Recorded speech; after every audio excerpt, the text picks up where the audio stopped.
नमस्कार। आज हम सुप्रीम कोर्ट के एक बेहद दिलचस्प और काफी हालिया मामले पर गौर करेंगे। आर हेमलता बनाम कस्तूरी, ये 10 अप्रैल 2023 का फैसला है। जी नमस्कार। ये मामला वाकई काफी अहमियत रखता है, खासकर प्रॉपर्टी कानूनों के नजरिए से। हाँ, और सवाल जो है वो ऊपर से तो सीधा सा लगता है, पर है काफी पेचीदा।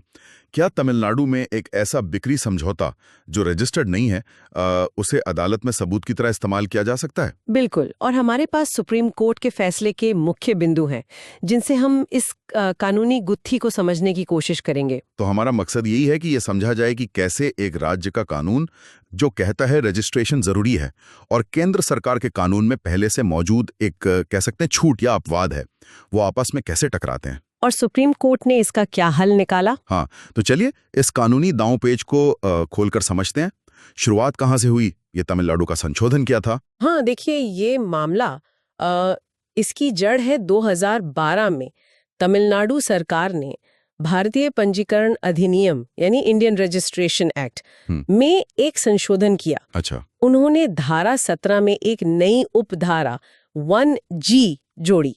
अब इसके हिसाब से अगर कोई अचल संपत्ति है जिसकी कीमत 100 या उससे ज्यादा है, तो उसकी बिक्री के समझौते को यानी अग्रीमेंट टू सेल को रजिस्टर करवाना अनिवार्य, मतलब कंपलसरी कर दिया ऊपर गया के प्रॉपर्टी के एग्रीमेंट के लिए। जी हाँ। और दिलचस्प बात यह है कि इस संशोधन का एक बड़ा मकसद ये भी बताया गया था कि सरकारी राजस्व का नुकसान रोका जाए। राजस्व का नुकसान? वो कैसे? क्या है कि लोग अक्सर सादे कागज पर या कम कीमत के स्टैम्प पेपर पे ये समझौते कर लेते थे, रजिस्ट्रेशन करवाते नहीं थे, तो सरकार को स्टैम्प ड्यूटी वगैरह नहीं मिलती थी, तो रजिस्ट्रेशन अनिवार्य करने से वो रुकता। अच्छा, समझ गया। तो राज्य ने इसे जरूरी बना दिया। और इसी बैकग्राउंड में ये हेमलता बनाम कस्तूरी का केस आया। बिल्कुल। इस केस में हुआ ये कि वादी थी कस्तूरी। उन्होंने एक ऐसे ही अपंजीकृत मतलब अनरजिस्टर्ड समझौते के आधार पर विशिष्ट प्रदर्शन के लिए मुकदमा दायर किया। विशिष्ट प्रदर्शन यानी स्पेसिफिक परफॉर्मेंस। मतलब वो चाहती थी कि सौदा पूरा हो। हाँ, सरल शब्दों में कहें तो उन्होंने अदालत से मांग की कि भाई ये समझौता हुआ था, तो प्रतिवादी जो हेमलता थी उनको कहा जाए कि वो प्रॉपर्टी बेचें, समझौता पूरा करें। और जाहिर है हेमलता का ऑब्जेक्शन यही रहा होगा कि एग्रीमेंट तो रजिस्टर्ड ही नहीं है। हाँ बिल्कुल, उनका मुख्य तर्क यही था कि क्योंकि तमिलनाडु संशोधन के तहत ये समझौता रजिस्टर्ड होना चाहिए था और ये नहीं है, इसलिए इसे अदालत सबूत के तौर पर देख ही नहीं सकती, एडमिसिबल ही नहीं है। और निचली अदालत ने हेमलता की बात मान ली, कहा कि हाँ ये रजिस्टर्ड नहीं है तो सबूत में नहीं चलेगा। लेकिन फिर मामला हाई कोर्ट गया और वहां कहानी बदल गई। जी, हाई कोर्ट ने फैसला पलट दिया। और यहीं पर जैसा आपने पहले इशारा किया था, केंद्रीय कानून की भूमिका सामने आती है। हाँ, वो धारा 4(9) वाली बात। सही पकड़ा।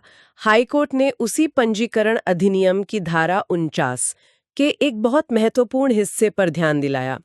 इसे परंतु क्या प्रोवाइजो कहते हैं। अच्छा, ये धारा 49 क्या कहती है आमतौर पर, और ये परंतु क्या है? देखिए, धारा 49 मोटे तौर पर ये कहती है कि जिन दस्तावेजों का रजिस्ट्रेशन जरूरी है, जैसे कि अब तमिलनाडु में बिक्ली समझौते का था, अगर वो रजिस्टर्ड नहीं है तो वो ना तो प्रॉपर्टी पर कोई असर डालेंगे, ना ही उन्हें सबूत के तौर पर लिया जाएगा। ये सामान्य नियम है। ठीक है, ये तो समझ आता है।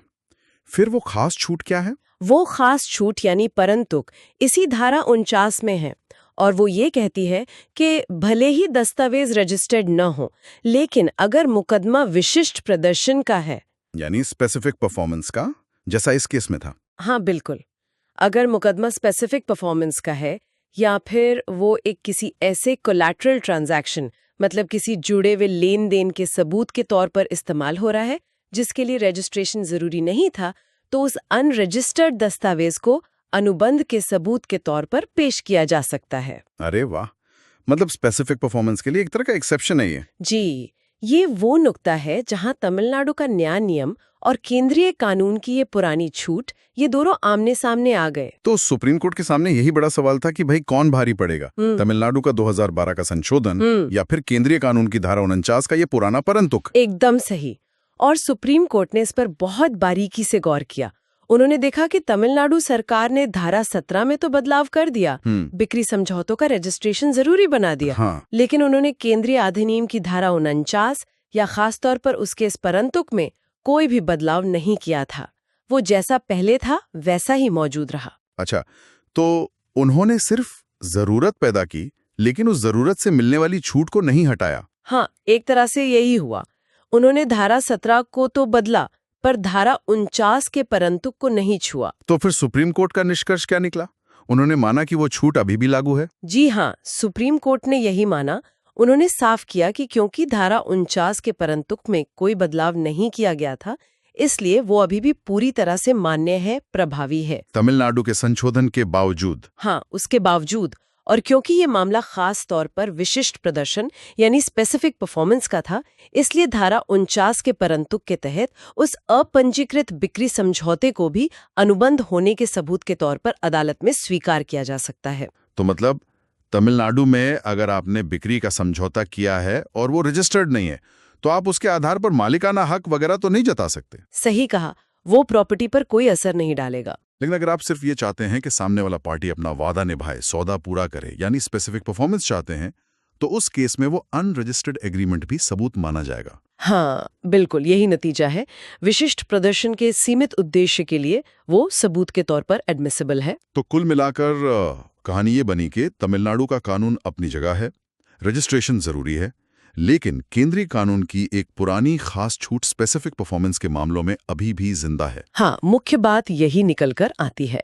ये केस हमें कानूनी अपवादों, मतलब जो एक्सेप्शंस या प्रोवाइजोस होते हैं, उनकी अहमियत दिखाता है। और ये भी कि राज्य और केंद्र के कानून कैसे एक दूसरे के साथ चलते हैं और कभी-कभी उनमें टकराव की स्थिति कैसे बनती है और कैसे सुलझती है। जी, और यहाँ ये भी गौर करने लायक है कि संशोधन का जो घोषित उद्देश्य था, मतलब राजस्व बचाना, हाँ, वो स्टैम्प ड्यूटी वाली बात। हाँ, लेकिन इस फैसले का नतीजा ये हुआ कि स्पेसिफिक परफॉर्मेंस के लिए तो अपंजीकृत समझौता भी सबूत बन सकता है। तो उद्देश्य और नतीजा थोड़े अलग दिखते हैं। ये वाकई सोचने वाली बात है। मतलब एक सवाल ये उठता है कि क्या ये फैसला, जो कानूनी तौर पर तो शायद एकदम सही है, जैसा सुप्रीम कोर्ट ने पाया, पर क्या ये कहीं ना कहीं तमिलनाडु के उस 2012 के संशोधन के पीछे जो मंशा थी, उसे थोड़ा कमजोर नहीं कर देता? ये एक बहस का मुद्दा हो सकता है, क्योंकि अगर स्पेसिफिक परफॉर्मेंस के लिए छूट बनी रही तो शायद कुछ लोग रजिस्ट्रेशन से बचने का रास्ता इसमें देख सकते हैं। हाँ, मतलब पूरी तरह से तो वो मकसद हासिल नहीं हुआ जो शायद सोचा गया था। खैर, ये एक दिलचस्प कानूनी नुक्ता था जिसे आज हमने समझा। इस पर आगे भी विचार किया जा सकता है।